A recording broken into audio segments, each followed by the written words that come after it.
Hi, welcome to the Digital Yacht How-To video series, and today's video is going to take you through configuring our new WL510 long-range Wi-Fi adapter. Now, the great thing about the WL510 is it doesn't need any special software or any drivers or anything like that. You literally just connect it up to your computer through a normal network cable.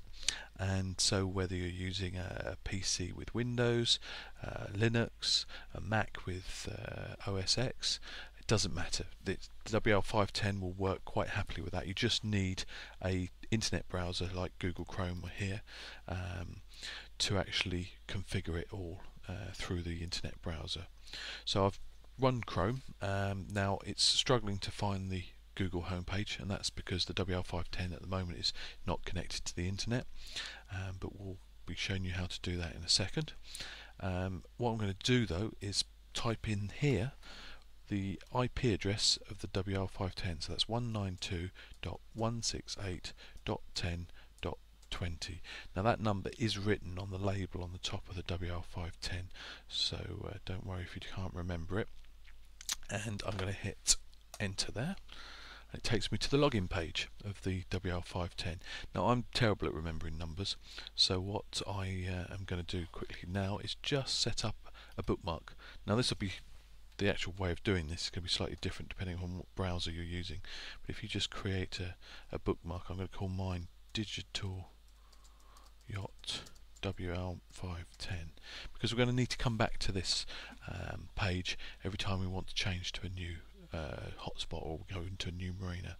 So let's click that. What it's done now is it's created a bookmark there, so I'll be able to click that next time I want to come back to the login page. So logging in, the login details for all WL510s are WL510 in the username and WL510 in the password. Not very imaginative I know, but that's what the default values are. If you I'm just going to say never store the passwords for this site. Now if you want to change the password, which I'm sure a lot of you will want to do to make it a bit more secure, you go to System, and then where it's got the administrator username WL510, just click that icon next to it, and then you can change the password in here. I'm not going to do that on mine, but if you want to do that, just type it in and then click the change button here and then apply. Okay, so that's the password. So you'll have noticed quite a few tabs along the top here, and system services advanced. I mean, there's an awful lot of settings, but we've pre-configured the WL510 with what we consider to be the optimum settings for 90% of most people's uses. If you change something and you find you're getting a bit of a problem, you can always go to this page and do reset to defaults, and that will bring it back to our default settings. But I'll take you through now today the settings that are going to be of most use to you. There's only about 3 or 4 of them. They're all in the wireless tab.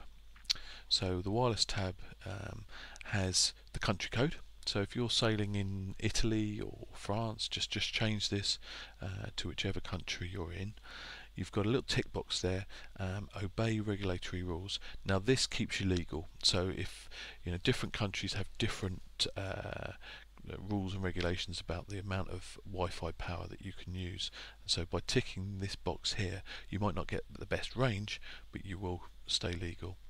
Unticking this gives you the option of then increasing the power here, so right up to 28 dBs to get maximum range, but I'm going to keep that ticked. So the country code, obey regulatory rules, and the output power are the only really the 3 settings that you need to change. So you're in a marina. You know they've got Wi-Fi. You want to scan to see where their Wi-Fi hotspot is, and you do that by clicking on the select button. That does a quick scan. In fact, these are all the Wi-Fi hotspots in my street. They're all protected, so there's no point connecting to any of them except the one that we've set up, which is Digital Yacht.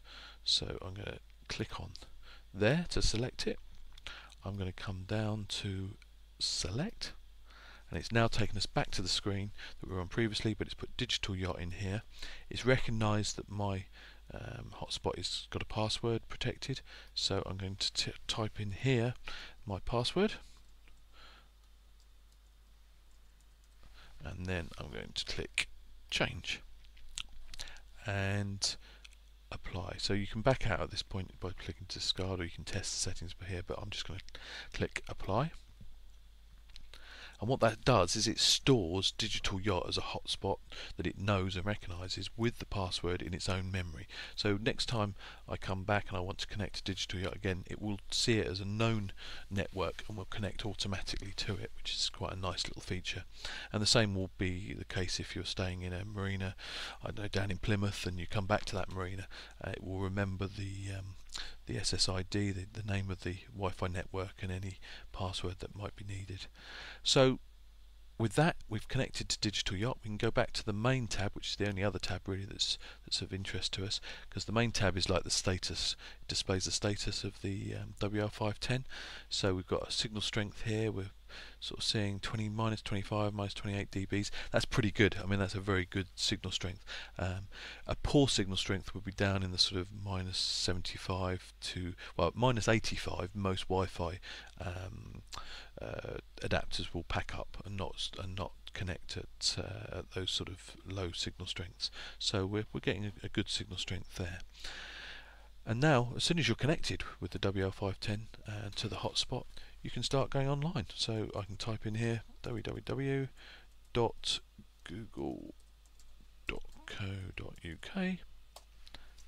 and there we go, connected. We're online, and that's really all of the settings and the configuration that you have to do with the WL510. I hope you've enjoyed this video, and I hope you enjoy using your WL510 long-range Wi-Fi adapter. Thanks very much for listening. Bye.